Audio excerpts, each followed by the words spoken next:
కుప్పం నియోజకవర్గంలో 2203 కోట్ల రూపాయల పెట్టుబడితో ఏర్పాటు కానున్న 7 పరిశ్రమలు సీఎం చంద్రబాబు వర్చువల్ గా శంకుస్థాపన చేశారు. ప్రస్తుతం చంద్రబాబు మాట్లాడుతున్నారు. అలా చూద్దాం. దీనివల్ల మరి నష్టం వస్తుందని గైడ్ చేస్తూనే ఏ మెడిసిన్ తీసుకోవాలో కూడా చెప్పే పరిస్థితికి వస్తుంది.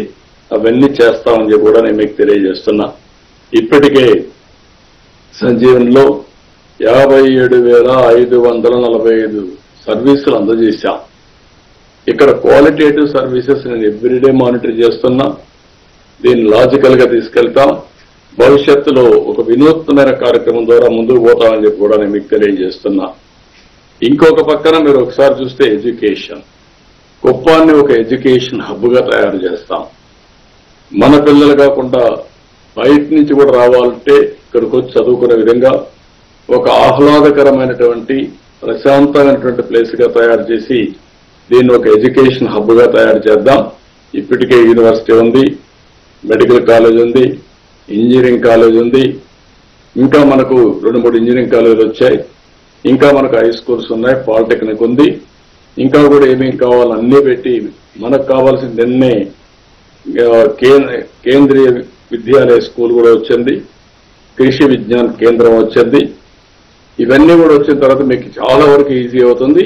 ప్రైవేట్ స్కూల్స్ ని ప్రమోట్ చేద్దాం, కాలేజ్ రెసిడెన్షియల్ స్కూల్స్ కూడా ప్రమోట్ చేస్తాం, యూనివర్సిటీస్ కూడా ప్రమోట్ చేస్తాం. వీటన్నింటి వల్ల ఒక విజ్ఞాన కేంద్రంగా, ఒక నాలెడ్జ్ హబ్ గా మన కుప్పం తయారయ్యే పరిస్థితి వస్తుంది. ఇక్కడ ఇంకొక పక్కన మీరు ఒకసారి చూస్తే కాడాలో 400 ఈ సైకిళ్లు స్వయం సహాయ సంఘాలకు ఇచ్చాం.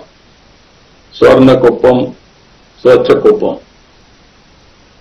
ఎందుకంటే ఎక్కడ కూడా మన ఆలోచన చెత్త సేకరణ కోసం 130 ఎలక్ట్రికల్ వెహికల్స్ ఇచ్చి సిఎన్జి ఆటోల్లో ఇవన్నీ కూడా తయారు చేసి సిఎన్జి కూడా ఉత్పత్తి చేసుకునే పరిస్థితికి వచ్చాం.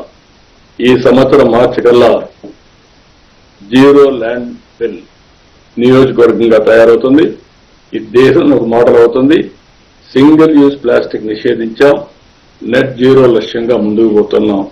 దీన్ని కూడా కాన్పూర్ ఐఐటి మనకు హెల్ప్ చేసే పరిస్థితికి వచ్చారు.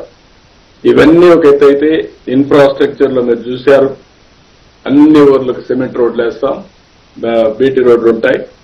ఊర్లో with in the village cement రోడ్లు వేస్తాం. ఇంకొక పక్కన ఎక్కడికక్కడ సీసీటీవీ కెమెరాలు పెట్టి కూడా లా అండ్ ఆర్డర్ అవన్నీ కంట్రోల్ చేసుకుంటాం.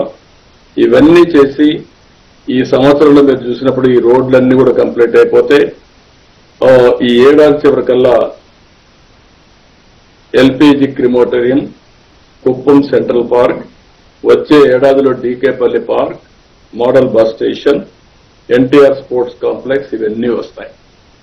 అంటే ఆల్ రౌండ్ డెవలప్మెంట్కి వెళ్తున్నాం. ఒక పక్క ఇన్ఫ్రాస్ట్రక్చర్ డెవలప్మెంట్, ఒక పక్క ఇండస్ట్రియల్ డెవలప్మెంట్, ఇంకొక పక్క వాల్యూ అడిషన్ తో హోలిస్టిక్ అప్రోచ్ కోసం horticulture, sericulture, natural farming, milk, లేకపోతే పౌల్ట్రీ ఇవన్నీ కూడా వెళ్తాం. ఇవన్నీ కూడా ఒక బెస్ట్ ఎకో సిస్టమ్ తయారైంది. ఎడ్యుకేషన్కి వెళ్తాం.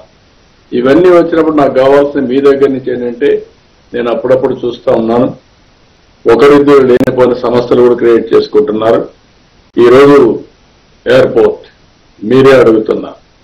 ఎయిర్పోర్ట్ వస్తే ఇక్కడుండే రైతాంగం నేరుగా విదేశాలకి క్వాలిటేటివ్ ఫ్రూట్స్ ని మనం ఎక్స్పోర్ట్ చేసే పరిస్థితి వస్తుంది.